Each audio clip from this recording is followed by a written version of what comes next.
స్తుతియు మహిమయు ఘనతయు ఆయనకును భూమి మీద మీరు మీ కుటుంబానికి ఆశీర్వాదం కలుగును గాక. ఆమేన్. ప్రియమైన దేవుని పిల్లలారా, సహోదరి సహోదరులారా, దైవజనమా, దేవుని సంతానమా, ఇది నా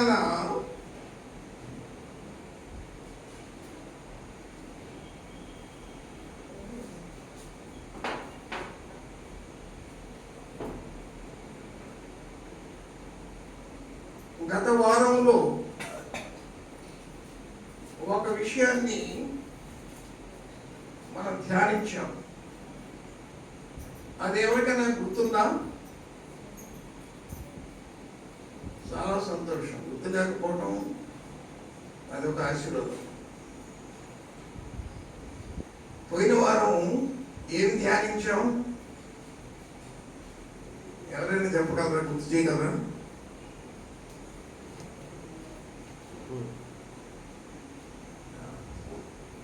క్రమశిక్షణ గురించి ధ్యానించాం. దేని గురించి?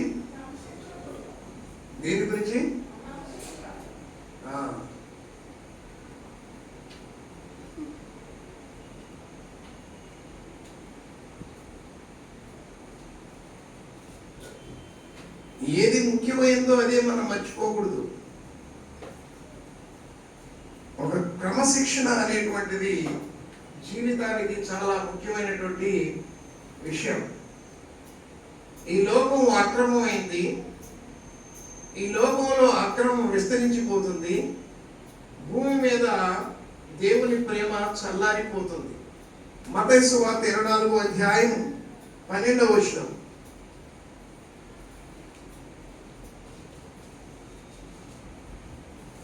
అక్రమం విస్తరించడం చేత అనేకుల ప్రేమ చల్లారు. అక్రమం విస్తరించుట చేత ఏమి విస్తరిస్తుంది? అక్రమం. మరి ఏమి విస్తరించకూడదు? అక్రమము విస్తరించకూడదు. అక్రమం విస్తరించకూడదు. క్రమం విస్తరించాలా? అక్రమము తగ్గిపోవాలా? కానీ ఏది విస్తరిస్తుంది? అక్రమం విస్తరిస్తుంది. ఇంటిలో, బయట, సమాజంలో, వ్యక్తిగత జీవితంలో, కుటుంబంలో, స్కూల్లో, కాలేజెస్లో, హాస్టల్స్లో, హాస్పిటల్లో, ఎక్కడ పట్టినా ఏది విస్తరిస్తుంది? చెప్పాలి. అక్రమము. ఇప్పుడు అక్రమము విస్తరిస్తే దేవుడు ఏమంటాడు? మత్తయి సువార్త 7వ అధ్యాయం 23వ వచనం.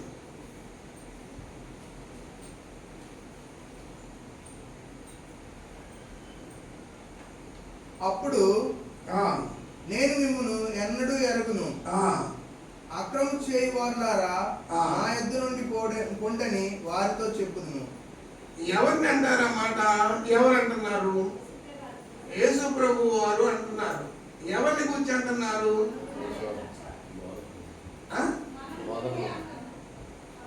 అక్రమము చేయువారులారా అంటే బయట ఉన్న లోకంలో ఉన్నటువంటి వాళ్ళ, లేకపోతే సంఘము అనే దేవుని యొక్క రాజ్యంలో ఉన్నటువంటి వాళ్ళ? మరి దేవుని రాజ్యంలో అక్రమం ఉంటుందా?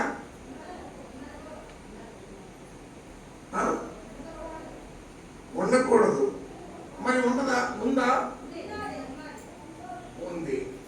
మరి ఉండొచ్చా? మరి ఉండకూడదు అన్నప్పుడు ఏం చేయాలా? క్రమంగా నడుచుకోవాలి. క్రమంగా నడుచుకోవాలంటే ఏం చేయాలా? ఆజ్ఞలు గైకొనాలా. ఇంకా ఏం చేయాలా? వాక్యం శ్రద్ధగా వినాలా. ఇంకా మొట్టమొదట మారు మనసు పొందాలి. మనసు మార్చుకోవాలి. ఏం మార్చుకోవాలా? మనసు. అదే మార్చుకోవాలా? మనసు మార్చుకోవాలనేది చిన్న పదం కాదు, అది చాలా విలువైన పదం. భూమి మీద దేవుడు తన తన స్వరూపంలో తన పోలికలో సృజించబడిన మానవుణ్ణి, తన పోలికలో తన స్వరూపంలో సృజించబడిన మానవుని సమస్త సృష్టిని 5 దినాల సృష్టిని క్రమపరిచి, ఈ క్రమపరచబడినటువంటి సృష్టిని తన స్వరూపంలో తన పోలికలో సృష్టించుకున్న తన కుమారునికి క్రమబద్ధీకరణ చేసి, అవి వాటి కాలంలో అది పనిచేయాలా, ఒక క్రమమైన విధానంలో పనిచేయాలా. అది ఎలా పడితే అలా చేస్తే మొత్తం ఫెయిల్ అయిపోద్ది. క్రమబద్ధీకరణ చేసి దాని మీదకి తన స్వరూపంలో తన పోలికలో ఉన్నటువంటి మానవం తీసుకొని వచ్చాడు. అంటే దేవుడు క్రమానికి కర్త కానీ, అల్లరికి కానీ, అక్రమానికి కానీ కర్త. ఈ మాట ఎక్కడ రాసింది? కొరింథీయులకు రాసిన మొదటి పత్రిక 15వ అధ్యాయం 23వ వచనం అనుకుంటా.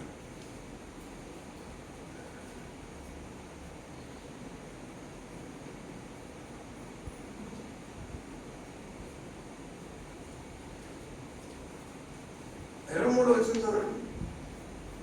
24లో ఆయనకు అప్పగిస్తాడు దాన్ని. 23 పైన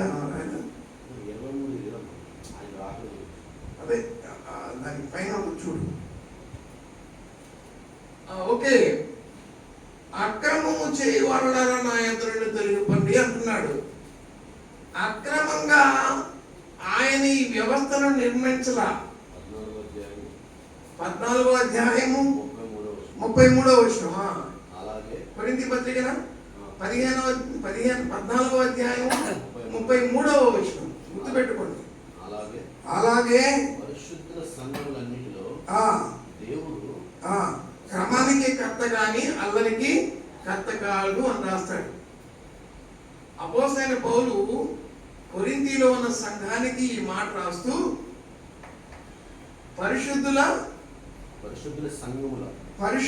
సంఘములో అన్నిటిలో, పరిశుద్ధుల సంఘం అన్నిటిలో దేవుడు సమాధానానికి కర్త గాని, దేవుడు సమాధానానికి కర్త, సమాధాన కర్త అయిన ప్రభువు యేసు క్రీస్తు వారిని లోకానికి పంపించాడు. సమాధానానికి కర్త గాని అల్లరికి కర్త కాదు. కాబట్టి దేవుని సంఘంలో ఏముండకూడదు?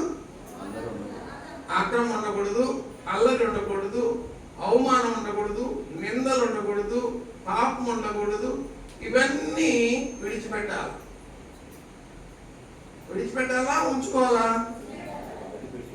విడిచిపెట్టాలా. సరే కూర్చో, చైర్స్ లో కూర్చో. అలా కూర్చోకూడదు సంఘంలో. ఇక్కడ అన్ని క్రమపరచుకోవడమే. బాడీ క్రమంగా సృష్టించాడు దేవుడు. అవి మన వెనకాల అయిపోయినాయి. ఓకే, దైవజనమా, దేవుడు అక్రమము చేయువారులారా నా యొద్ద నుండి అంటే ఆయన యొద్ద ఎవరు ఉండకూడదు? అక్రమము చేయువారు ఉండకూడదు. ఒకవేళ అక్రమంగా కానీ, అక్రమంగా నడిచినా కానీ, జీవించినా కానీ, మాట్లాడినా కానీ, ఆలోచించినా కానీ దేవుడు దాన్ని అంగీకరించడు. దేవుడు దానిని అంగీకరించడు కనుక దేవుడు దాన్ని తీసివేస్తాడు. అవి దేవుని రాజ్యంలో ఉండలేవు. కాబట్టి అక్రమము చేయొద్దంటున్నాడు పరిశుద్ధ దేవుడు.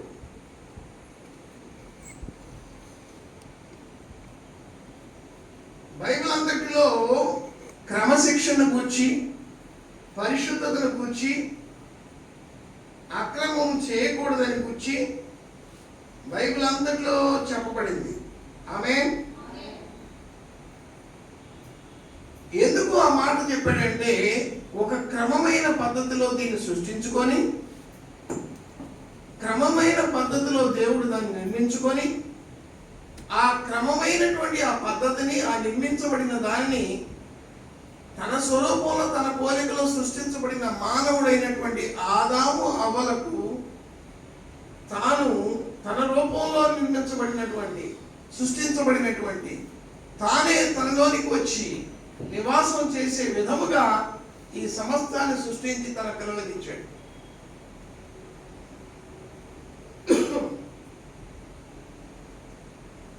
ఇవ్వబడినటువంటి ఆ సృష్టి యావత్తు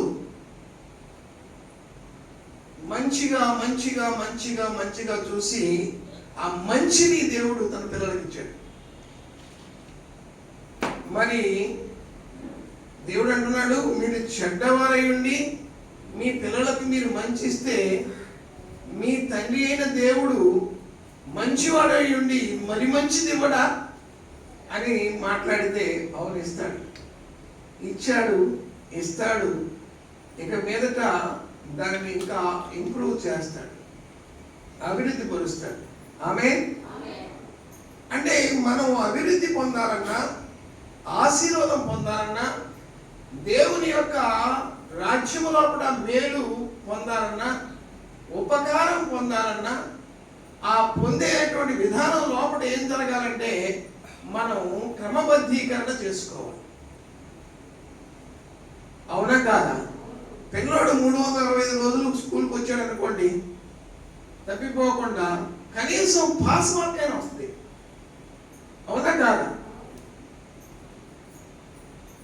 ఒకరోజు వచ్చి ఒకరోజు రాకుండా, ఒకరోజు వచ్చి ఒకరోజు రాకుండా, వాడు ఇష్టం వచ్చినప్పుడు వచ్చి వాడు ఇష్టం వచ్చినప్పుడు వెళ్ళి వాడికి పాఠాలు వస్తాయా? క్రమశిక్షణ వస్తుందా? మరి పాస్ అవుతాడా?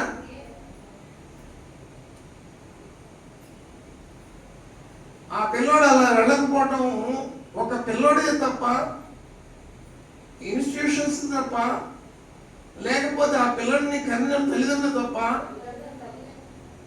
ఎవరిది తప్పు? మొత్తం వ్యవస్థలో ఆ పిల్లవాడు బాగవడానికి ఒక వ్యవస్థ నిర్మాణం అయింది. ఆ వ్యవస్థ ఏంటంటే కుటుంబ వ్యవస్థ. ఆ కుటుంబంలో ఆ పిల్లలను కన్న తల్లిదండ్రులు బాధ్యులే. ఆ పిల్లలు అలా వెళ్ళకపోతే వాళ్ళు బాధ్యులే. పంపబడిన ఆ స్కూలు దాన్ని ఆ విధంగా తయారు చేయలేకపోతే వాళ్ళు బాధ్యులే. ఆ పిల్లోడు ఆ విధంగా పెరగకపోయి ఆ సమాజానికి నష్టం కలిగిస్తే ఆ సమాజం కూడా బాధ్యతే. దీని అంతటి బాధ్యత ఈ సమాజం లోపల దేవుడు దాన్ని సృష్టించి పెడితే ఆ సృష్టికర్త అనుగుణంగా అది నడవకపోతే ఆయన ఏ బాధ్యత తీసుకుంటాడంటే అక్రమము చేయవాళ్ళ నా యుద్ధ నుండి తెలియకపోండి, నాకెవరు మీరెవరు తెలియదు అన్నాడు. ఎంత పెద్ద మాట! నాకు తెలియదంటే దేవుడు తెలియని మాట, దేవుడికి తెలియదు అనేటువంటి మాట ఎంత పెద్ద మాట అది! అవునా కాదు? చెప్పాలి. అంటే దేవుడికి తెలియనిది ఏమైనా ఉంటుందా? ఏది ఉండకూడదో అది వాళ్ళ మధ్య వాళ్ళ లోపల ఉన్నది కనుక దేవుడు ఆ మాటను ఉపయోగించాడు. ఆమేన్. బాగా ఆలోచన చేయండి దైవజనమా, బాగా ఆలోచన చేయండి.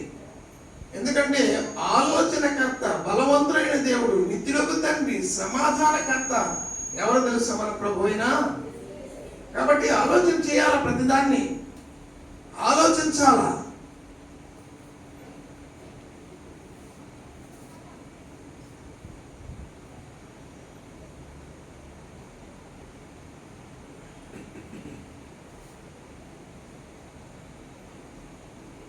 Depart from me, you who practice lawlessness, I never knew you. Depart from me, నా నుండి తొలగిపో అన్నాడు.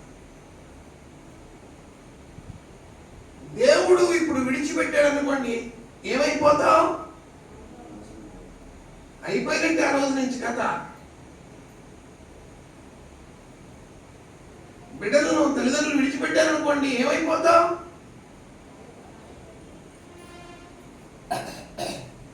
అందుకని తల్లిదండ్రులైనా కానీ, సమాజమైనా కానీ, సంఘమైనా కానీ, స్కూల్ అయినా కానీ, ఒక ఇన్స్టిట్యూషన్ అయినా కానీ ఒక క్రమబద్ధీకరణగా నడవాలి. ఒక క్రమబద్ధీకరణలో నడవాలి. క్రమబద్ధీకరణ అనేటువంటి దానిలో ఈ ముళ్ళు తిరుగుతున్న గడియారంలో వెనకాల ఒక మిషన్ పనిచేస్తూ ఉంటుంది. ఒక క్రమమైనటువంటి విధానంలో పనిచేసినప్పుడే ఆ ముళ్ళు సెకండ్ల ముళ్ళు, నిమిషాల ముళ్ళు, గంటల ముళ్ళు ఈ భూమి మీద తిరుగుతున్న సూర్యునికి ఆ గ్రహానికి సరిపోయిన విధంగా దాన్ని ట్యూనింగ్ చేశారు కనుక ఆ మిషన్ అంతా సెట్ చేయబడింది కనుక ఆ విధంగా అది క్రమపరచబడింది కనుక ఆ విధంగా పనిచేసినప్పుడు దాని యొక్క నిమిషాలు, గంటలు, సెకండ్లు మనకు ఎలాగైతే తెలుస్తుందో మన జీవితం కూడా దేవుడు ఆ క్లాక్ ఎలాగైతే గడియారాన్ని ఎలా తయారు చేసి దాని వెనకాల మిషన్ ఎలా పనిచేస్తుందో ఈ సిస్టమ్ అంతా నీ కోసం పనిచేస్తుంది. అవునా కాదా? ఆకాశం వర్షిస్తుంది, భూమి ఫలం ఇస్తుంది, నీ చెమట నువ్వు వచ్చి భూమిని దున్నితే పంట వస్తుంది. నువ్వు కష్టపడి చదివి ఫలితాన్ని తెచ్చుకోవాలి. నువ్వు కష్టపడి పని చేసి నీ ఫలితాన్ని తెచ్చుకోవాలి. కష్టపడకుండా పని చేయకుండా తినకూడదు. కష్టపడే పని చేయాలి. అవునా కాదా? తల్లిదొక్కదే బాధ్యత కాదు, తండ్రిది బాధ్యతే, తల్లిది బాధ్యతే. ఎవరి బాధ్యత, ఎవరి పాత్రలు వాడు పోషించాలా వద్దా? అది క్రమము అంటాడు దేవుడు. ఇలాంటి క్రమం అంతా జరగకపోతే దాన్ని అంతటిని అక్రమము అన్నాడు దేవుడు. ఆ అక్రమము చేయవాళ్ళ నా యొద్ద నుండి, అప్పుడు దేవుని యొద్ద నుండి నువ్వు దొరికిపోయాడంటే మరి ఇంకెక్కడ ఉండాలి? నువ్వు దేవుని యొక్క రాజ్యం లోపల కాకుండా నువ్వెక్కడ ఉండాలి? మరి తొలగిపోండి అన్నాడు. మరి తొలగిపోయినటువంటి వాళ్ళని ఎక్కడికి పంపిస్తాడా? నిత్య నరకానికి పంపిస్తాడు. అందుకని దేవుడు ఏం చెప్పాడంటే, దేహమును చంపువానికి భయపడకండి, ఈ దేహము దేవుని ఆలయంగా పెంచి పోషించి దానిలో నేను నివాసం చేసే విధంగా ఉండేటువంటి దేవుడైనటువంటి ఆయనకే భయపడండి అన్నాడు. ఎందుకంటే ఆత్మను దేహమును చంపువానికి అనగా దేవునికి ఏం కలిగి ఉండాలా? భయము కాదు, దానికి ఇంకో పదం వాడబడింది, మిక్కిలి భయపడుడి.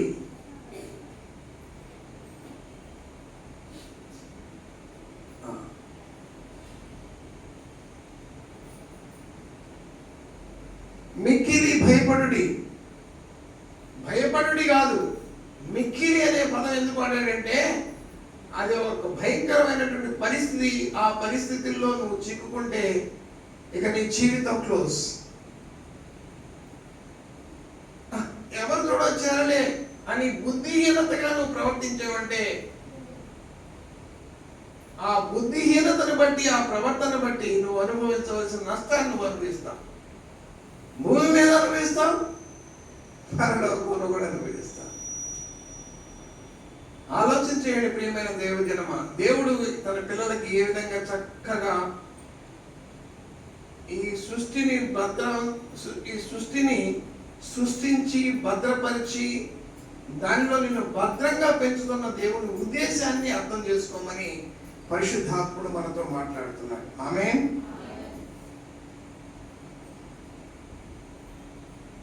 ఆరవ అధ్యాయము ఆదికాండం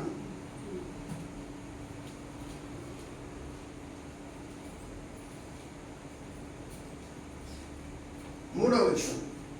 అప్పుడు యెహోవా నా ఆత్మ నరులతో ఎల్లప్పుడూ వాదించు. వారు తమ అక్రమ విషయంలో నరమాత్రులై ఉన్నారు. వారు తమ అక్రమ విషయంలో నరమాత్రులై ఉన్నారు. నా ఆత్మ మనుషునితో ఎల్లప్పుడూ వాదించదు.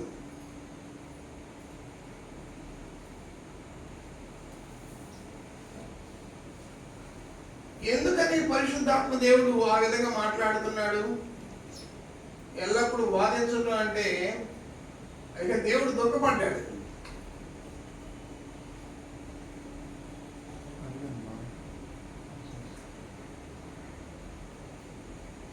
శోధన. నా ఆత్మ మనుషునితో ఎల్లప్పుడూ పోరాడదు.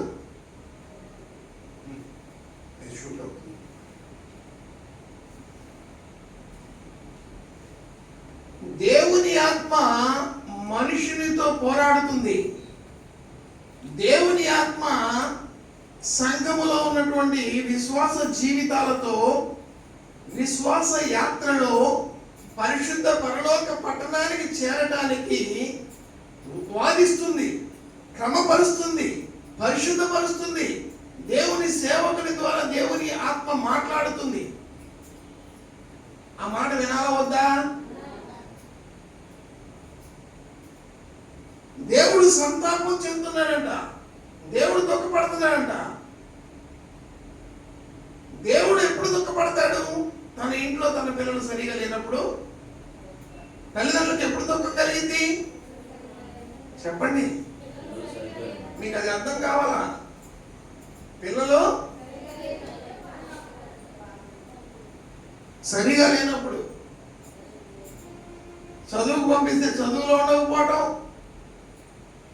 పనికి పంపిస్తే పనిలో ఉండకపోవటం, పని చేయకపోవటం, ఏ విషయాల్లో అయితే క్రమంగా ఉండాలో ఈ క్రమమైన సృష్టిని అనుభవిస్తున్న ఈ సృష్టికర్త యొక్క కష్టాన్ని భూమి మీద దేవుని పిల్లలుగా మనందరినీ ప్రేమించి ఇచ్చినటువంటి ఆ ప్రేమమూర్తి యొక్క కృపను పొందిన మనం క్రీస్తు ద్వారా పరిశుద్ధాత్మ మూలంగా అనాథులుగా విడిచిపెట్టగా పరిశుద్ధాత్మను అనుగ్రహించి ఆయన కష్టాన్ని మనకు పెట్టినప్పుడు ఆ కష్టాన్ని తింటున్నటువంటి దేవుని పిల్లలైనటువంటి వారు క్రమంగా ఉండాలో వద్దా?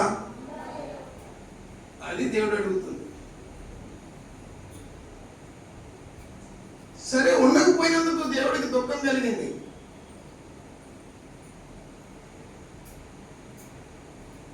ఉండనప్పుడు దేవునికి దుఃఖం కలిగింది. నా ఆత్మ మనుషునితో ఎల్లప్పుడూ వాదించదు. కిందకి ఏం చేశాడో చూడండి, ఇంకొక మాట ఉంది కింద. ఇది ఎప్పుడు జరిగింది? నోవాహు జలప్రళయం ముందు జరుగుతున్నటువంటి విషయం. అంటే భూమి మీద 2000 సంవత్సరాల చరిత్రను దేవుడు తుడిచిపెట్టేశాడు.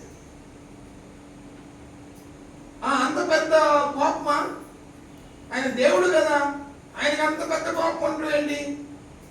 పిల్లలు మేము తప్పు చేస్తాం కానీ తల్లిదండ్రులు మీకు అంత కోపం ఉండాలా అని మానవ రీతిగా మనం అనుకోవచ్చు. అంటే ఆయన సహించలేనటువంటి స్థితికి మానవుని యొక్క వ్యవస్థ దిగజారిపోయింది. ఆమేన్. మానవుని వ్యవస్థ ఎప్పుడైతే దిగజారిపోయిందో వాడికి అవస్థలు స్టార్ట్ అయిపోయింది. ఇది దేవుని తప్ప, ఆ మానవుని తప్ప? మానవునిది. ఇప్పుడు మానవుడు ఏమనుకుంటున్నాడు?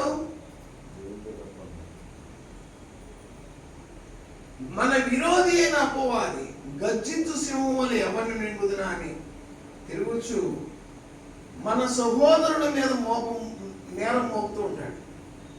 సహోదరుల మీద. సహోదరుడు చివరికి ఎక్కడ తీసుకెళ్ళాడంట నేరం? నిన్ను కన్నాడు చూసావా నీ తండ్రి చేసిన తప్పు. అసలు నిన్ను కనకపోతే సమస్య ఉండదు కదా. అంటం ఎందుకు, పెంచడం ఎందుకు, ఈ తర్వాత వినకపోయినందుకు శిక్షించడం ఎందుకు? చెట్టు పెట్టడం ఎందుకు? ఆ శిక్ష ఎందుకు పెట్టాలా? ఇది మానవ హృదయంలో, ప్రతి మనిషి హృదయంలో వచ్చేటువంటి మాట. అది మానవుని తలంపుల్లో వచ్చేటువంటి మాట. కానీ దేవుడు దాని విషయంలో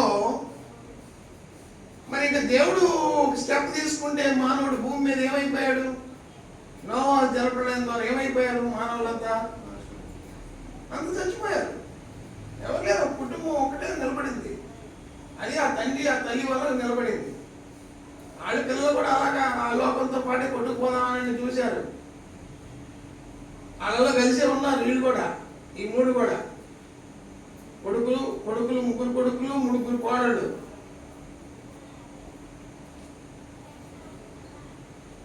అలానే ఉన్నారు. కానీ ఆ ముసలోడు దెబ్బకి తట్టుకోలేక ఆ పడవలోకి వచ్చారు. అలానే ఉన్నారా లేదా మన పిల్లలు? ఇక చివరికి ఎప్పుడు పోతాడు వీడు అనుకుంటారు. నిన్ను కని పెంచి పెద్ద చేసి నీకు తనకు కలిగిన కష్టాన్ని ఇచ్చి తనకున్న స్తోమతను నీ కోసం ఎక్స్టెండ్ చేసి నీ మంచిని కోరుకొని నీ తల్లి నీ తండ్రి చేస్తే వీళ్ళ బాధలకి ఆడితో తిట్టుకుంటారు. అవునా కాదా? నిత్యం జరుగుతున్న ఈ విషయాలు. కాబట్టి దైవజనమా, ఇక దేవుని ఆత్మ అంటుంది, ఇక నీతో నేను వాదించను, నీ కథ ఫుల్ స్టాప్ పెడతా, ముగింపు చేస్తా, ఇక ముగింపు పెట్టడం ఎలా ఉంటుందో చూద్ది కానీ అన్నాడు దేవుడు. ఇక చూడండి ఎలా ఉందో. చిన్నగా ట్యూనింగ్ చేశాడు, పైన ఆకాశానికి ఆటో చేసి పారేశాడు. సర్దుకుంటారేమనుకున్నాడు. దానికి ఇంకో ఫ్యాన్ ట్యూనింగ్, ఫ్యాన్ రెగ్యులేటర్ కొంచెం పెంచినట్టు పెంచేశాడు. రోజు రోజు పెరుగుతుంది. అది పెంచడంతో నీళ్లు కుతికల్లో వచ్చింది. అప్పటికైనా బుద్ధి తెచ్చుకున్నారా? కొన్ని మోకరించారా? కొన్ని ప్రార్థన చేశారా? కొన్ని దేవా ఇది నేను చేసే తప్పు క్షమించు అంటే పెద్ద మనసు చేసుకునేవాడుగా తండ్రి. ఆయన ఎంతసేపు ఆగిపోతాయి. అవునా కాదా? అది చేసుకుంటే కట్టి అయిపోతున్నాడు. నా మీద కొందరు తీసుకొస్తావా? నన్ను ఇలా చేస్తావా? నా కింద కాళ్ళ కింద నీళ్లు పెడతావా అంటున్నాడే తప్ప, తండ్రి ఇది తప్పు క్షమించు, మార్చుకుంటాను, బతుకు మార్చుకుంటాను, జీవితం మార్చుకుంటాను, నడవడికి మార్చుకుంటాను, ఆలోచన మారుస్తాను, నాకున్నటువంటి స్నేహాన్ని నాకున్న సమస్తాన్ని లోక సంబంధం అయితే అంతా వదిలేస్తాను అనుకుంటున్నాడా? లేదే. ఏమిటి కారణం? కారణం ఏమిటి? బాగా ఆలోచన చేయండి దైవజనమ్మ. కానీ ఉగ్రత భూమి మీదకి దిగింది. ఏమైపోయింది? కిందకి చదువునాను. ఏమైపోయిందో చూడు. వారు తమ అక్రమ విషయంలో నరమాత్రులై ఉన్నారు. వారు తమ అక్రమ విషయంలో దేవుని పిల్లలై ఉన్నారు అన్నాడు దేవుడు. నరమాత్రులై ఉన్నారు. వాడు మనుష్య రీతిగా జీవిస్తున్నారు. నరమాత్రుడు, దేవుని పిల్లలాగా జీవించట్లే వాడు. ఇక చివరికి దేవుని కుమారు నల్లు కుమార్తెలతో చక్కని వారిని చూసి పెళ్ళాడారట. అంత దరిద్రం అయిపోయింది భూమి అంతా. దైవజనమా, నిన్ను కన్న తండ్రి కన్నీటి గాథ ఇది. నీ కన్న తండ్రి కన్నీటి గాథ, పరిశుద్ధ దేవుని హృదయము గాథ.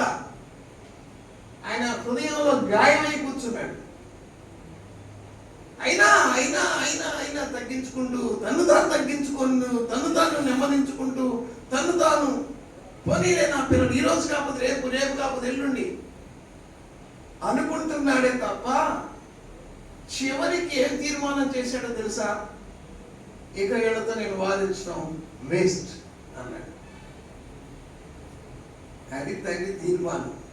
ఇంకా ఆయన తీర్మానం చేస్తే ఎవడన్నా ఆపుతాడా? కొన్ని దేవదూతలు వెళ్ళిపోయి యేసుప్రభు వెళ్ళిపోయి చెప్పిన వింటాడా? తలకెక్కేసింది, కోపం తలకెక్కింది. దేవుడే తల పట్టుకున్నాడు. దేవునికే తలనొప్పి తీసుకొస్తున్నాడు. ఇది మొదటి జనరేషన్లో జరిగినటువంటి విషయం. సృష్టి ఆరంభము నుండి నోవాహు వరకు ఉన్న 2000 సంవత్సరాల కాలయుగంలో మానవుడు చేసిన తప్పిదం.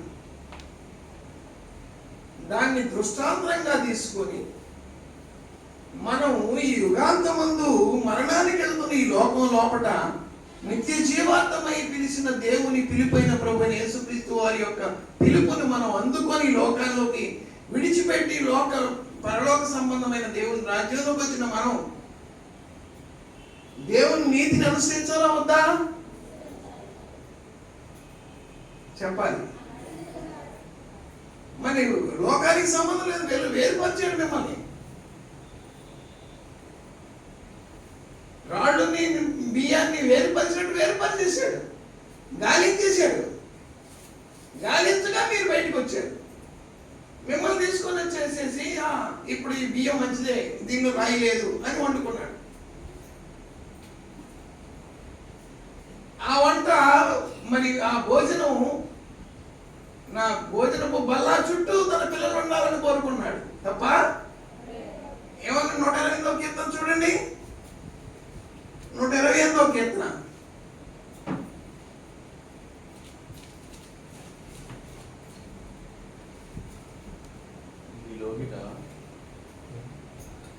నీ లోగిట నీ భార్య ఫలించు ద్రాక్ష వలె ఉండును. నీ భోజనపు బల్లా చుట్టూ నీ పిల్లలు ఒలీవ మొక్కల వలె ఉండును. నీ భోజనపు బల్లా చుట్టూ నీ పిల్లలు ఒలీవ మొక్కల. ఇదిగో ఈ భోజనపు బల్లా చుట్టూ, ఈ ప్రభువు బల్లా చుట్టూ మనం ఒలీవ మొక్కల వలె ఉండాలి. ఆయన పిల్లల్ని చూసుకొని సంతోషపడతాడు. ఆయనకేం ఆస్తి లేనోడు కాదు, అంతస్తు లేనోడు కాదు, లేనోడు అంతకంటే కాదు. ఆయన కొన్నంత ఈ ప్రపంచంలో, మహాప్రపంచంలో ఎవడికి లేదు. ఎవడి పేరున్నా ఫస్ట్ లిస్ట్ లో పెడదామన్నా వాడి పేరు ఆ ఫస్ట్ లిస్ట్ లో పనిచేయదు. ఎందుకంటే ఆయన ఉన్నవాడు. ఇప్పుడు ఆయన లేనివాడు ఎక్కడయ్యాడో తెలుసా? తన పిల్లలు తన మాట వినకపోవటం వలన, తన బల్లా దగ్గర తన పిల్లలు లేకపోవటమే ఆయన లేనితనం. ఆ కోత ఎవడు భరించలేడు. ఎంత ఆస్తుండే లాభం, ఎంత అంతస్తుండే లాభం. ఎవరున్నారని ఆ బిడ్డలను కని పెంచి పెద్ద చేసి ఆ కష్టాన్ని వచ్చి ఆ తల్లిదండ్రులు భూమి మీద ప్రయాసపడ్డారు. ఆ ప్రయాసాన్ని అనుభవించడానికి ఆ పిల్లలు లేకపోతే ఆ తల్లిదండ్రులు సంతోషం ఉండదా? అది మరి నీకే ఉండకపోతే పరలోకంలో తండ్రి అయిన దేవునికి ఉండదా? దేవుని ప్రేమ, దేవుని ప్రేమ అగాపే, అది మహోన్నతమైన ప్రేమ. ఈ మహాసృష్టిని కలిగించిన ప్రేమ. కలిగి ఉన్నది ఏది ఆయన లేకుండా, అనగా ప్రభు యేసుక్రీస్తు వారు లేకుండా కలగలేదు. నీ తల్లి గర్భంలో నిన్ను నిర్మించిన వాడు, ఈ భూమి మీద నీకు ఆయుష్ కాలాన్ని ఇచ్చి నిశ్చయముగా నీ చేతుల కష్టార్జితాన్ని నువ్వు అనుభవిస్తావని చెప్పిన వాడు నీ దేవుడు. ఎందుకంటే దానికి ఆర్డర్ వేసాడు దేవుడు. నా కొడుకు, నా పిల్లలు కష్టపడితే ఫలితాన్ని ఇవ్వు. అది దేవుని ప్రేమ. అవునా కాదు? ఇప్పుడు ఆ ప్రేమే ఆటంకం కలిగితే, ఇబ్బంది కలిగితే ఏం చేస్తాడు? ఏం చేస్తాడు ఆ తండ్రి? చెప్పండి, మీరు ఏదైనా చెప్పండి, పర్వాలేదు చెప్పండి. బాధపడతారు. తొడిచి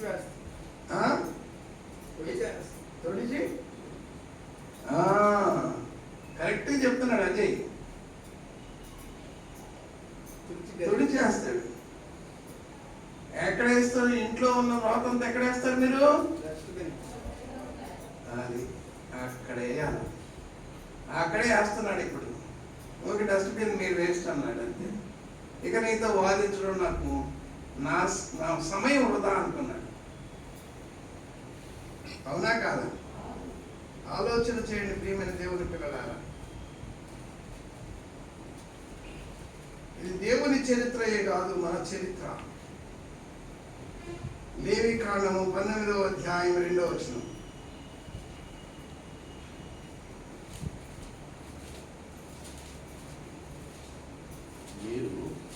పరిశుద్ధులై ఉండవద్దు. మీరందరూ పరిశుద్ధులై ఉండాలి. ఎందుకో? మీ దేవుడైన యెహోవానగు నేను, మీ దేవుడైన యెహోవానగు నేను పరిశుద్ధుడనై ఉన్నాను. అది మీలో ప్రతివాడును తన తల్లికి, తన తండ్రికి భయపడవలను, తిరుగుబాటు చేయవలను, రౌడీయుతం చేయవలను, కొట్టవలను, కర్రలు తీసుకొని బాధేయాలు చచ్చిపోయేంత వరకు వాళ్ళ ఇంటిలో నుంచి పారిపోవలను అని చెప్పాడా? లేవి కాండము 19వ అధ్యాయం 2వ వచనం. నేను పరిశుద్ధుడును కనుక మీరును పరిశుద్ధులై ఉండుడి. ఏమై ఉండాలి? మనందరం పాపులమై ఉండగా తన స్వరక్తం ఇచ్చి మనందరిని సంపాదించి తన రక్తము చేత కడిగి పరిశుద్ధపరిచి పరిశుద్ధులుగా చేశాడు. అవునా కాదా? ఇప్పుడు మీరు పెద్దవాళ్ళు అయ్యారు. చిన్నపిల్లలుగా ఉన్నప్పుడు చిన్నపిల్లలు చేష్టలు చేశారు. మరి పెద్ద అయిన తర్వాత కూడా చిన్నపిల్లలు చేష్టలు చేస్తే ఎలా ఉంటుంది? ఒళ్ళు మండిపోదా? అది జరుగుతుంది.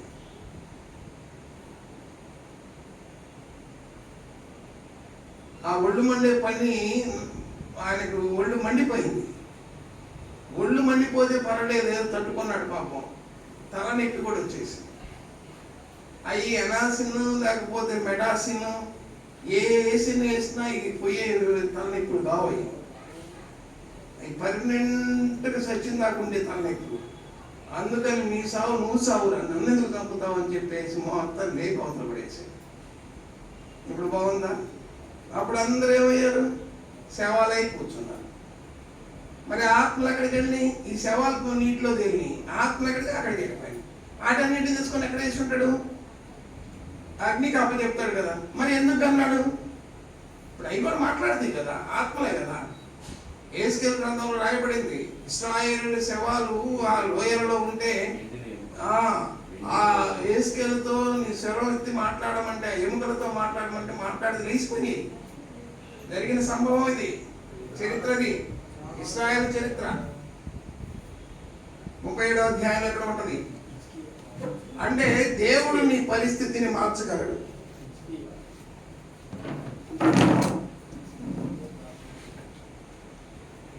దేవుడు నీ పరిస్థితిని మార్చగలడు. అంటే దాన్ని శవంగా మార్చగలడు, దాని జీవము కలిగిన దానిగా మార్చగలడు. అవునా కాదా?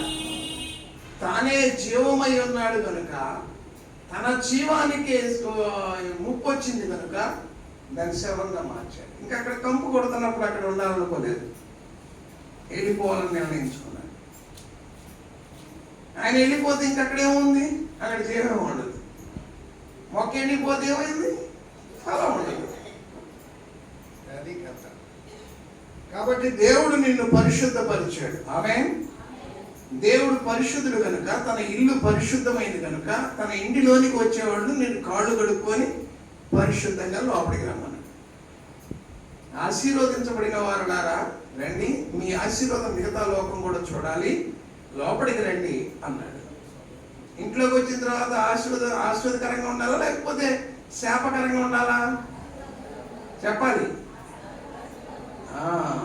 ఆశీర్వాదకరంగా. మన ఒంటిలో ఆశీర్వాదకరంగా లేని విషయాలన్నీ ఏవైతే ఉన్నాయో అది మన ఒళ్ళే కాదు, అది దేవుని ఇల్లు కనుక ఆయన ఇంటిలో ఆయన పరిశుద్ధుడై ఆయన పరిశుద్ధంగా ఉండాలనుకుంటున్నాం కనుక ఆ ఒంటిలో ఉన్నటువంటి ఆయన ఇంటిలో ఉన్నటువంటి అన్ని పీకేసావు. అవునా కాదు? అది దేవుడు అడుగుతున్న మాట. తప్ప రైటా? సగమే మాట్లాడారు, సగమే మాట్లాడుతున్నారు. అన్ని రాలిపోయినాయండి. చెప్పండి. రైటే రైటే రైటే. కొన్ని అక్కడక్కడ సర్దుకొని ఆ పక్క అన్నది నేను అనకపోతే బాగుండు అన్నట్టుగా ఉంది. రైటా రాందా? That's all right. ఇక మీరు దేవుని పిల్లలు కనుక దేవుని పిల్లలకు తగినట్టుగా నడుచుకోండి. ఆమేన్. దేవుని పిల్లలు దేవుని ఇంటిలో ఉన్నారు, దేవుని పరిశుద్ధులు. ఈ లోకం అనే పాపపు లోకంలో పరిశుద్ధులైన దేవుని ఇంటి లోపట పరిశుద్ధులకు తగినట్లుగా దేవుడు కలిగిన ప్రజలుగా, దేవునికి తగిన పిల్లలుగా, దేవుని పిల్లలుగా, దేవుని పరిశుద్ధులుగా తగినట్టుగా నడుచుకోవాలి. ఆమేన్. సంఘంలో వచ్చినప్పుడే కాదు, ఎక్కడున్న నీ సాక్ష్యం ప్రభువుని పోలి ఉండాలి. అవునా కాదా? అది దేవుడు అడుగుతున్నాడు. యెషయా గ్రంథం 1వ అధ్యాయం 16-17.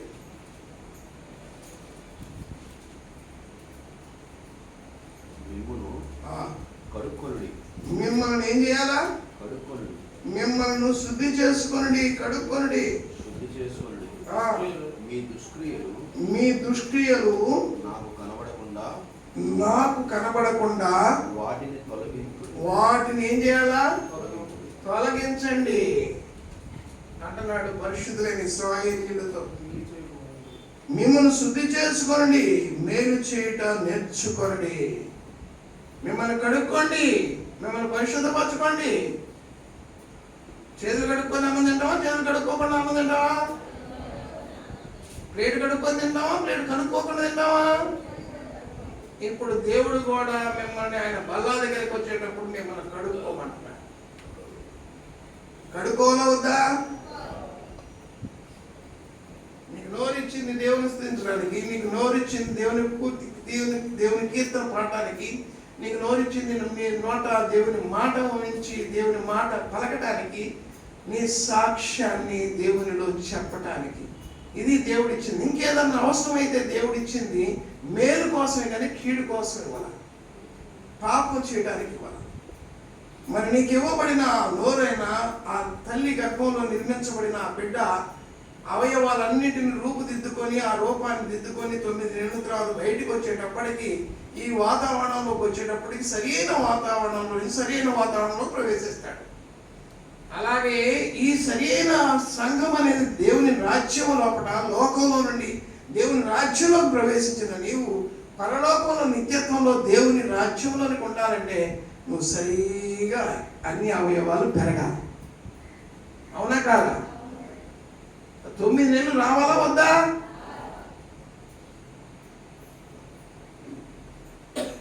9 నెలలు వచ్చిన సంగతి కూడా గుర్తు లేకపోతే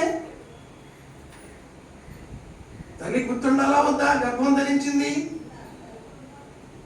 లెక్కలేసుకోవాలా వద్దా?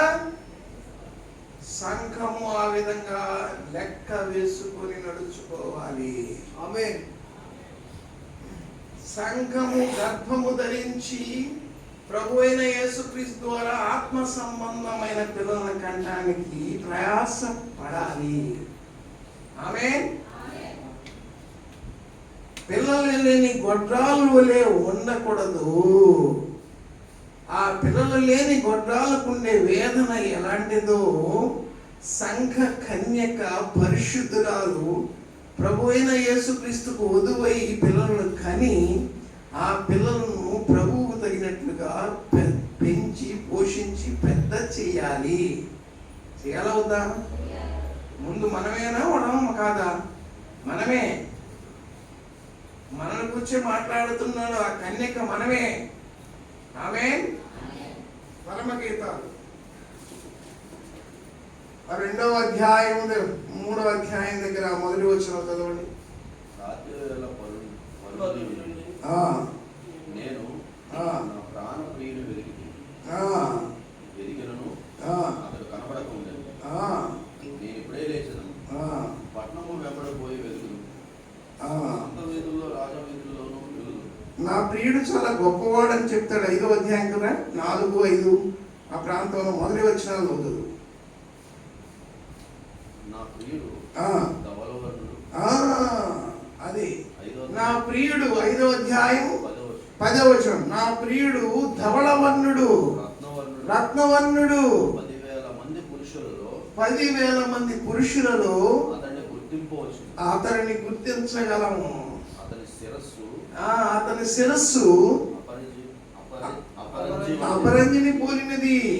ఆయన శిరస్సు అపరంజిని పోలినది. నా ప్రియుడు అతి సుందరుడు. అది నీ ప్రియుడు యొక్క లక్షణం. ఎవరా ప్రియుడు? ప్రభు అయినా. మన ప్రియ కథ మన కథలు చెప్పకండి. మనకు బోల్డని కథలు ఉంటాయి. అవన్నీ కథలన్నింటినీ మానేసే ఈ కథలోకి వచ్చాం. ఈ ప్రియుడు చాలా మంచివాడు, నీకోసం ప్రాణం పెట్టేవాడు. నీ ప్రాణానికి హాని కలిగితే ఆ సేద తీర్చి నీకు రెక్కల చోట భద్రపరుచుకొని తన కష్టాన్ని ఇచ్చి నేను పోషించి పెద్ద చేయగలిగిన వాడు. ఆమేన్. ఈ ప్రియుడు ఉన్నతమైనటువంటి బహుప్రియుడు. 10,000 మందిలో కూడా గుర్తుపట్టగలిగిన గొప్ప ప్రియుడు. అతి సౌందర్యుడు. ఆయన సౌందర్యం భౌతిక సంబంధమైనదే కాదు, ఆత్మ సంబంధమైన సౌందర్యం. తండ్రి అయిన దేవుని పోలిక కలిగిన వాడు. ఆమేన్. అలాంటి ప్రియుడి మీద ఎంత నమ్మకం ఉండాలండి, ఎంత విశ్వసనీయత ఉండాలి. నిజమైన ప్రేమికురాలు నిజంగా ప్రేమిస్తే ఆ ప్రియుడు నీ కోసం ప్రాణం పెడితే ఆయన ప్రాణాన్ని మనం తీసే విధంగా ఉండొచ్చా? అది ఎలాగ మన ఇంట్లో వాళ్ళ ప్రాణాలు తీరుతూనే ఉంటారు. పోనీ ఇక్కడికి వచ్చిన శ్రద్ధ తీర్చుకుంటున్నాం కదా, ఈ ప్రియుడు మంచోడని దీని మీద పాటలు పాడుతున్నాం, స్తుతిగానాలు పలుకుతున్నాం, స్తోత్రవచనాలు పలుకుతున్నాం. ఈ ప్రియుడు అందరిలాంటి మోసగాడు కాదు కదా, మోసకారి కాదు కదా. నిన్ను ప్రేమించిన వాడు ఈ లోకమనే పాపమనే ఈ పాపం అనే దానిలో నుంచి విడిపించి పరిశుద్ధపరిచిన వాడు కదా, గొప్పడా కాదా? కనుక ఆయన అంటున్నాడు, నేను పరిశుద్ధుడు, నా తండ్రి పరిశుద్ధుడు, నేను పరిశుద్ధుడిని. నీలో ఎన్ని లోపాలున్నా, ఎంత విహీనతగా ఉన్నా నేను పరిశుద్ధపరిచాను, తెల్లటి వస్త్రాన్ని ఇచ్చాను, నా దానగా చేసుకున్నాను కనుక నాకు తగిన దానగా నువ్వు ఉండాలా లేదా అంటున్నాడు. ఉండాలా వద్దా? అదే దేవుడు నీ ప్రాణప్రియుడేనా, అతి సుందరుడు,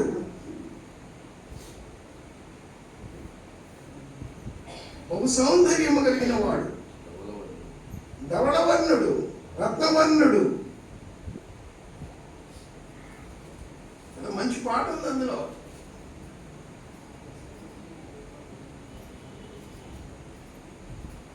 ధవళవర్ణుడు రత్నవర్ణుడు నా ప్రియుడు, ధవళవర్ణుడు రత్నవర్ణుడు నా ప్రియుడు, 10,000లో అవని 10,000లో అతి సుందరుడు అని మంచి పాట రాశాడు. ఓఫీర్ గారు రాసిన పాట అనుకుంటున్నాను, చాలా చక్కగా రాశాడు. కాబట్టి అది ఒక ప్రియురాలు, ఒక ప్రియుడు అనేటువంటి ప్రభువైన యేసుక్రీస్తు వారి మీద పాడుకునే పాట.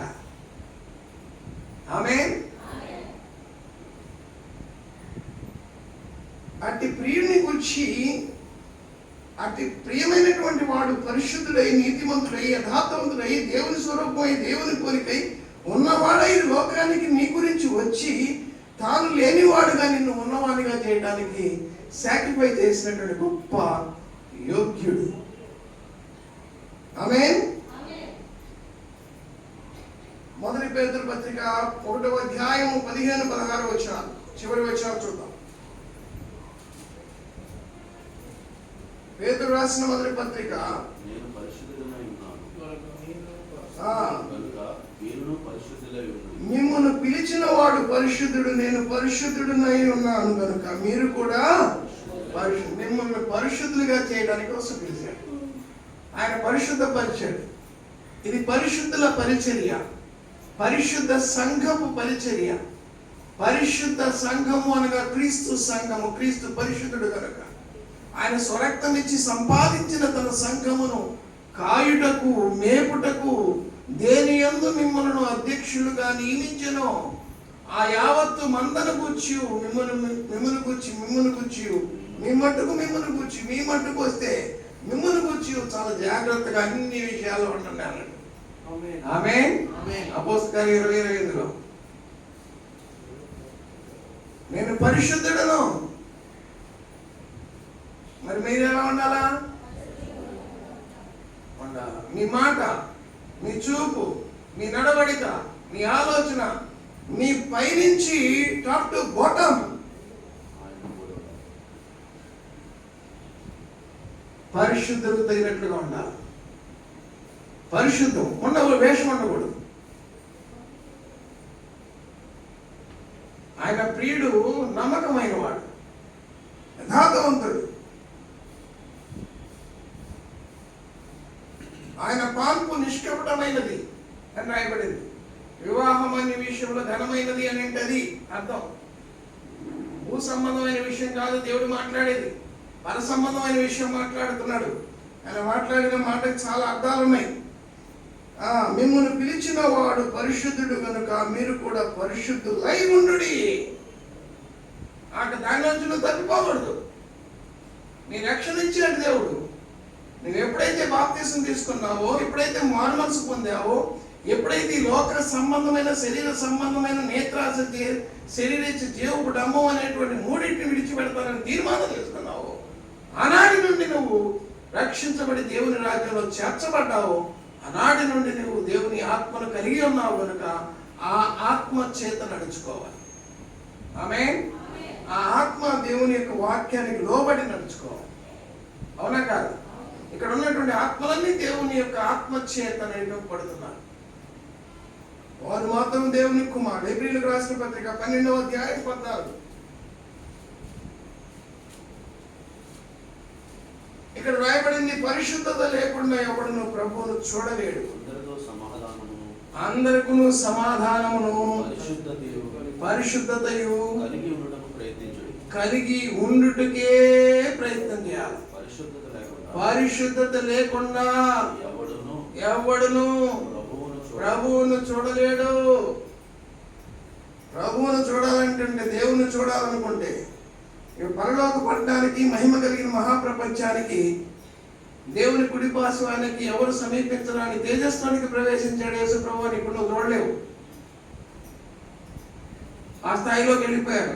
నువ్వు ఆ స్థాయిలోకి వెళ్ళాలంటే, ఆ స్థితిలోనికి నిన్ను దేవుడు పిలిచాడు. ఆయనతో పాటు నువ్వు ఉండడానికి పిలిచాడు. అది మహాప్రపంచం, మహిమ ప్రపంచం. అబద్ధాలు కావు ఇవాళ చెప్పుకొని రేపు మర్చిపోయే కావు. నిత్య జీవార్థమైన మాటలు ఇవి. ఈ భూమి మీద సకలం హృదయ, కానీ ఆత్మ దేవుని ఎరిగి నడుచుకోవటమే యథార్థత ఉన్నది. ఇది మనం తెలుసుకోవాల్సిన విషయం. కాబట్టి పరిశుద్ధత లేకుండా, అందుకని దేవుణ్ణి మళ్ళా చూడాలని పోగొట్టుకున్న ఈ చూపుని ఎప్పుడైతే తినవద్దన్న పండును తిన్నాడో, ఆ తిన్నటువంటి వాడు ఆనాటి నుండి ఎవరిని చూడలేకపోయాడు? ఆదాము. అంతకుముందు దేవుని చూశాడు, దేవునితో సహవాసం చేశాడు, దేవుని ఇంట్లో ఉన్నాడు, దేవుని ఇంట్లో తిన్నాడు, దేవునితో పడుకున్నాడు, దేవునితో మూవ్ అయ్యాడు. ఆయన ఇక్కడ కూర్చోమంటే కూర్చున్నాడు, లేమంటే లేచాడు, వెళ్ళమంటే వెళ్ళాడు, రమ్మంటే ఏం కావాలో అది దేవుడు, ఏది లేదు ఇది లేదు అనకుండా ఇచ్చాడు. ఒక్క చోటనే ఇవ్వలేదు. అది వదిలే, చచ్చిపోతాం అన్నాడు.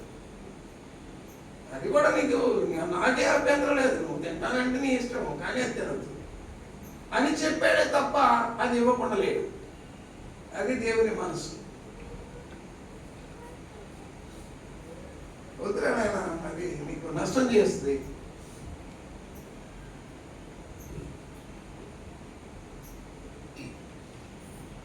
పిల్లలు నిప్పుని పట్టుకోమని చెప్పేసి తగిలిస్తా, నాకు కావాలి అంటాడు. నాకు కావాలి అంటే ఇస్తారా? భర్త వచ్చి భార్యతో చెప్పిందా, ఇవ్వే పర్వాలేదు ఏం కాదు అంటాడా?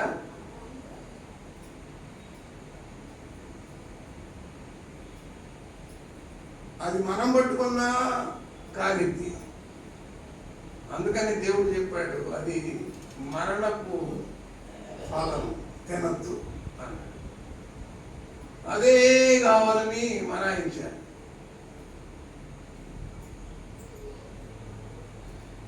తీరా తిన్న తర్వాత వాళ్ళ పరిస్థితి అంతా మారిపోయిందా? మారిపోలేదా? ఎప్పుడైనా ఆజ్ఞను అతిక్రమించిన ఆ క్షణం, అతిక్రమించక మునుపు నిన్ను ప్రేరేపించకుండా తీసుకెళ్ళింది. అతిక్రమించేంత వరకు అది చాలా అందంగాను రమ్యంగా కనిపిస్తుంది మన కంటికి. భౌతిక సంబంధమైన దృష్టితో మనం చూసేటప్పుడు, భౌతికమైనటువంటి దృష్టి లోపల అది వెలుగు, అది గొప్పదిగా కనిపిస్తుంటది. అదంతా మాయ. కానీ అది తిన్న క్షణం నుంచి ఇదే అని మొదలుపెట్టింది. ఆ క్షణం నుంచి కాళ్ళు చేతులు వణుకుతాయి, జీవితం దారి తప్పిద్ది, మాట దారి తప్పిద్ది, పరిస్థితులు దారి తప్పుతాయి, అన్ని సృష్టి అంతా నెగిటివ్ అయిపోద్ది. కథ అంతా రివర్స్ అయిపోతున్నది. అలా చేశాడు ఆదాము వాళ్ళకి. అవునా కాదా? ఎందుకో తెలుసా? మాట తప్పాడు అన్నాడు. ఏ మహత్తు గల మాట చేత అయితే ఈ సమస్త సృష్టిని కలుగు చేశాడో, ఆ మాటల వలన కలిగిన సృష్టికి శ్రమ వచ్చి పడింది. ఆ సృష్టిని అనుభవిస్తున్నటువంటి వారికి శ్రమ కలిగింది. మొత్తం ప్రసవ వేదనలోకి వెళ్ళిపోయింది. మళ్ళా అదే మాట శరీరాన్ని ధరించుకొని ఆ మాటకి, దేవుని మాటకు లోబడి దాన్ని అంతటిని జయించి జీవవృక్ష ఫలాన్ని భుజించే దిశగా అది వెళ్ళింది. అదే ప్రభు అయిన యేసుక్రీస్తు వారు. అందుకని జయించువానికి, అంటే ఈ శరీరంలో దేవుని మాటకు లోబడి నడుచుకొని జయించేవానికి, అనగా ఆజ్ఞను హేతువుగా చేసుకొని నడుచుకున్న వానికి పరదేశిలో ఉన్న జీవవృక్ష ఫలమును భుజింపనిస్తాను. వాడికి పెడతాను. ఆమేన్. అది క్రమానికి అక్రమానికి. స్కూల్కి వెళ్ళగానే రూల్స్ ఉంటాయి, రెగ్యులేషన్స్ ఉంటాయి, అవునా కాదా? సమాజానికి వెళ్తే చట్టాలు ఉంటాయి, పద్ధతులు ఉంటాయి. ఆసుపత్రికి వెళ్తే రూల్స్ అండ్ రెగ్యులేషన్స్ ఉంటాయి. హాస్పిటల్ ఎలా పడితే అలా ట్రీట్మెంట్ చేయడానికి లేదు, అవునా కాదా? అందుకని వాడు చదువుకుంటాడు, డాక్టర్ కోర్స్ చదువుకుంటాడు. ఏం పర్లేదు కోర్స్ వేసాడు అనుకోండి, మళ్ళీ అదపడదు. చేతులు కడుక్కోకుండా చేసాడు అనుకోండి, బ్యాక్టీరియా ఇన్సైడ్కి వెళ్ళిపోద్ది. అందుకని కార్పొరేషన్ హాస్పిటల్స్ ఎందుకు వెళ్తారు? ఇంకొంచెం జాగ్రత్తగా చేసుకోవడానికి కోసం కదా. ఎంత డబ్బులు పెడతారు? మరి జీవ జలమును తాగాలన్నా, జీవవృక్షమును భుజించాలన్నా, నువ్వు ఇంకా పరలోకంలో నిత్యం ఉండాలనుకున్నా నువ్వు జాగ్రత్తగా ఉండాలా వద్దా? అది దేవుడు మాట్లాడింది. అయితే జాగ్రత్తగా ఉండవలసినటువంటి వాళ్ళు చేసుకోవాల్సిన నిర్ణయాలు ఒక 6 చెప్తాను, దాన్ని క్లోజ్ చేస్తాను. నెంబర్ 1, నాతో పాటు చెప్పండి. దేవునికి విధేయులై జీవించుడి.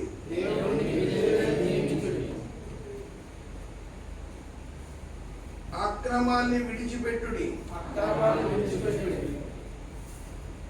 పరిశుద్ధతను వెంబడించుడి. ప్రేమలో నిలిచియుండుడి. దేవుని వాక్యానికి లోబడుడి. అంతము వరకు విశ్వాసముతో నిలిచి పోరాడుడి. ఆమేన్. ఇవి ఎక్కడైతే మనం అలవాటు చేసుకుంటామో, ఇది ఎప్పుడైతే విధేయత కలిగి ఉండటం, అక్రమాన్ని విడిచిపెట్టడం, పరిశుద్ధత కలిగి ఉండటం, ప్రేమ కలిగి ఉండటం, ప్రేమలో ఉండటం, దేవుని యొక్క వాక్యాన్ని లోబడటం, వీటన్నిటినీ విశ్వాసంతో ప్రాక్టీస్ చేయాలి. చేయాలా వద్దా? మరి ఆదివారం వస్తే మన ఇష్టం వచ్చినట్టు వస్తే ఆశీర్వాదం వస్తా? 9:30కి ఆరాధన అనుకున్నాం, రావాలా? మరి 9:30కి రైల్వే స్టేషన్కి వెళ్తావు, ఎయిర్పోర్ట్కి వెళ్తావు, పెళ్ళికి వెళ్తావు,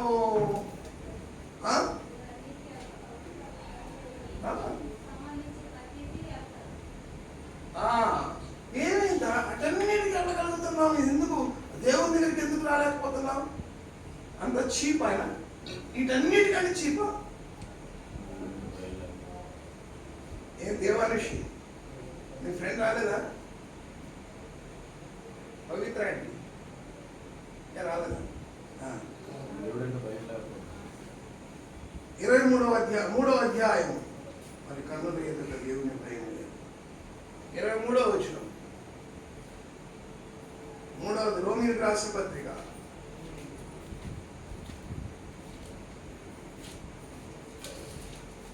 కాబట్టి అక్రమము దేవుని నుండి దూరం చేస్తుంది, పరిశుద్ధత దేవుని సన్నిధికి నడిపిస్తుంది, దేవుని దర్శిస్తుంది. పరిశుద్ధాత్ముడు ప్రతి తరానికి ఇదే పిలుపునిస్తున్నాడు, పరిశుద్ధులై ఉండుడి, పరిశుద్ధత కలిగి జీవించుడి అని. 3వ అధ్యాయం 23. వారి కన్నుల ఎదుట దేవుని భయము లేదని ఉంటుంది. 18. వారి కన్నుల ఎదుట ఏం లేదట? దేవుని భయం. ఎప్పుడు భయం వస్తుంది? కేజీహెచ్కి చేరవుతాం కదా, అప్పుడు ఏమవుతుంది? ఒంట్లో జ్వరం వచ్చింది అనుకోండి, అప్పుడేమవుతుంది?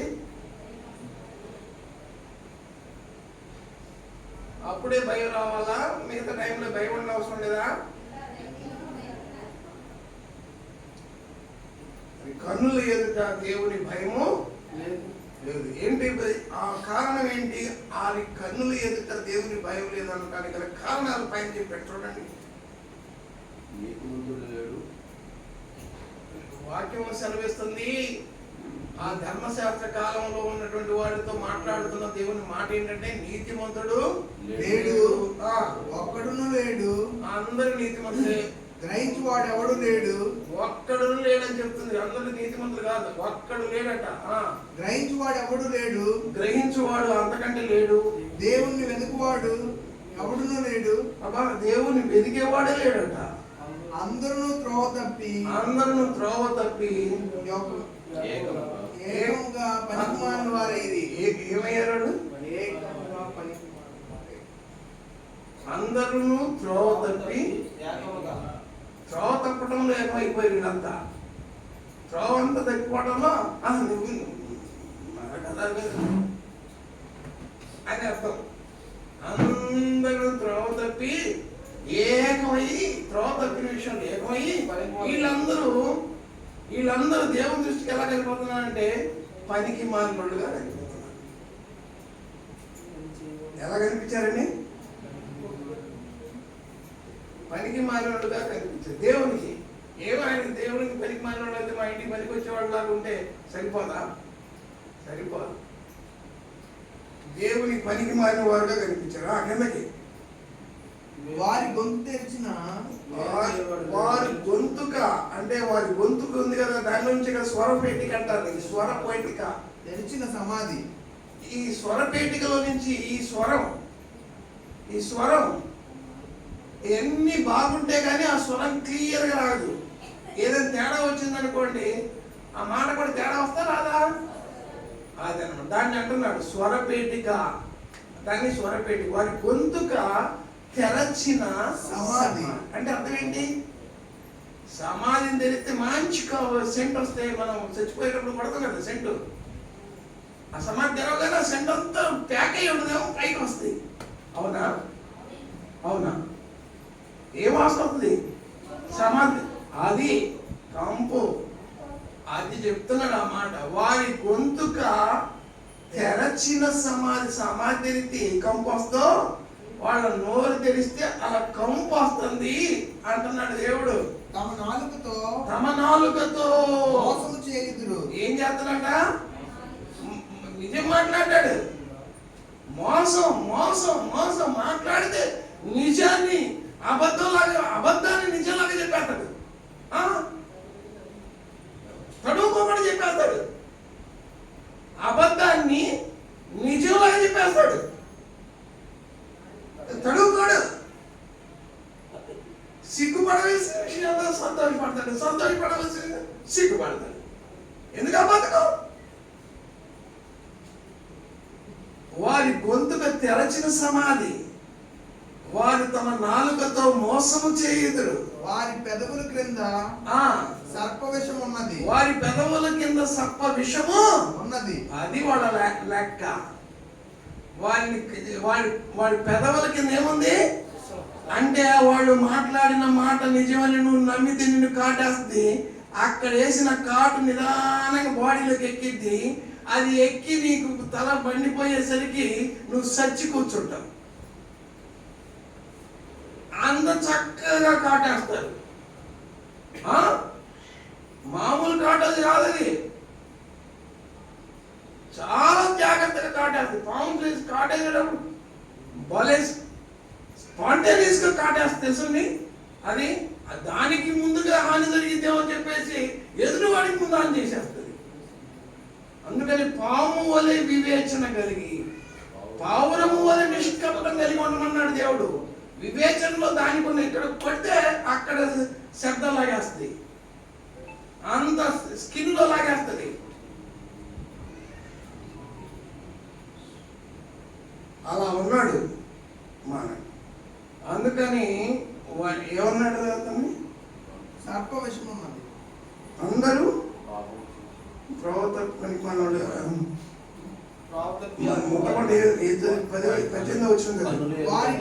వారి కన్నుల ఎదుట భయము, దేవుని భయం లేదు. అది ఏం లేదు నీకు. దేవుని భయం ఉంటే ఎక్కడెక్కడ తిరుగుతావా? ముందు దేవుని దగ్గరికి వస్తావు. నీ పిల్లలకు చెప్పుకోవాలా, నీ కుటుంబానికి చెప్పుకోవాలా, నువ్వు హెడ్గా, నువ్వు భర్తగా, భార్యగా, పిల్లలుగా వాడు వినాలా. మన దేవుడు హెడ్ వినాలా వద్దండి? మంచి మాట చెడు మాట. ఆదివారం మరి సంఘం కుటుంబం అంతా కలిసి వస్తాయి. పాపం వాళ్ళు ఎక్కడ పెట్టుకున్నా అక్కడికి వస్తాయి. మరి వాడు కూడా రావాలా వద్దా? మరి నీ ఇంటికి నా ఇల్లు ఎంత దూరమో, నా ఇంటికి నీ ఇల్లు అంత దూరం అనేది వాళ్ళు కూడా లెక్కేసారు అనుకోండి, ఎవరి ఇంట్లో వాళ్ళు ఉన్నారు అనుకోండి, ఇంకా దేవుడి ఇంట్లో ఉన్నాడు అనుకోండి, మన పరిస్థితి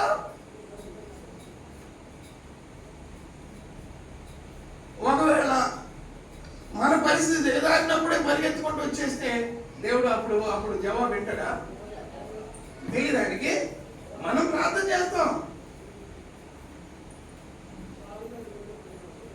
కనుక దైవజనమా, దేవుని యొక్క మాటకి మనం లోబడదాం. ఆమేన్. లోబడాలా వద్దా? సరే, ఆయన ఉన్నోడు కాబట్టి ఆయన ఇంట్లో ఎంతైనా భరించగలడు. ఆయన సామర్థ్యం చాలా పెద్దది కాబట్టి ఆయన గురించి మనం చెప్పాలంటే మనం చెప్పదగినంత స్థాయి కలిగినటువంటి వాళ్ళం కాదు. కాబట్టి దేవుడు ఉన్నతమైన వాడుగా మనకి దేవుడు కనిపిస్తున్నాడు. ఆమేన్. కాబట్టి వారి కన్నుల ఎదుట దేవుడు ఫైనల్గా ఏం చేశాడంటే భయం లేదు వాళ్ళకే. అవునా కాదు అన్నారు. అలానే పని చేసుకోవద్దు అన్నాడు దేవుడు. పని చేయాలా వద్దా? పని చేసుకో. ఆ పనిలో నీకు ఆశీర్వాదం కావాలంటే దేవుని పట్టుకో.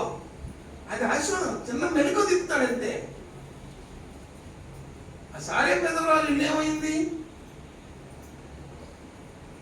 5 రొట్టెలు 2 చేపలు ఏమైంది? దేవుడు చేసే పని అది. మీరేమైపోయింది? రాక్షసం. 5 రొట్టెలు 2 చేపలు 5,000 మందికి. దేవుడు చేస్తాడు, దేవుడు చేస్తాడు, దేవుడు చేస్తాడు, దేవుడు చేస్తాడు.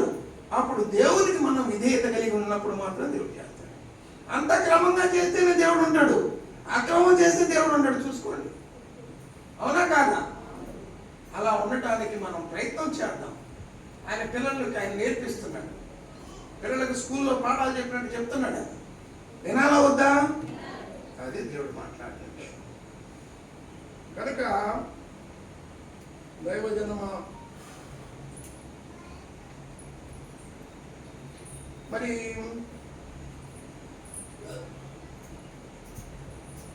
తప్పు చేసినటువంటి వాడిని క్షమించి ప్రేమతో మనం చేపట్టుకొని నడిపించాలా వద్దా? అది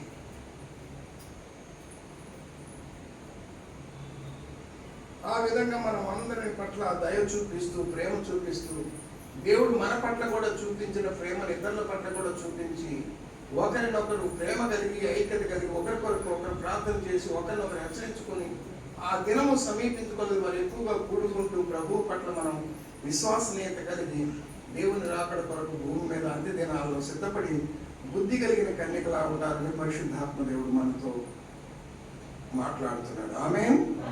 అక్రమము చేయవారులారా నా యొద్ద నుండి తొలగిపోండి ఒక దినాన్ని అంటాడు కనుక, ఆ దినం మనకు రాకమునుపు ఆ అక్రమం మనం చేయకుండా ఉండటానికి కోసం పరిశుద్ధాత్ముడు క్రమపరుస్తూ మనతో మాట్లాడుతున్నాడు. ఆమేన్. వినాలా వద్దా? దేవుడు తన పరిశుద్ధ వాక్యం మన హృదయంలో ఫలింప చేయను గాక. ప్రార్థన చేసుకుందాం. పరిశుద్ధుడా,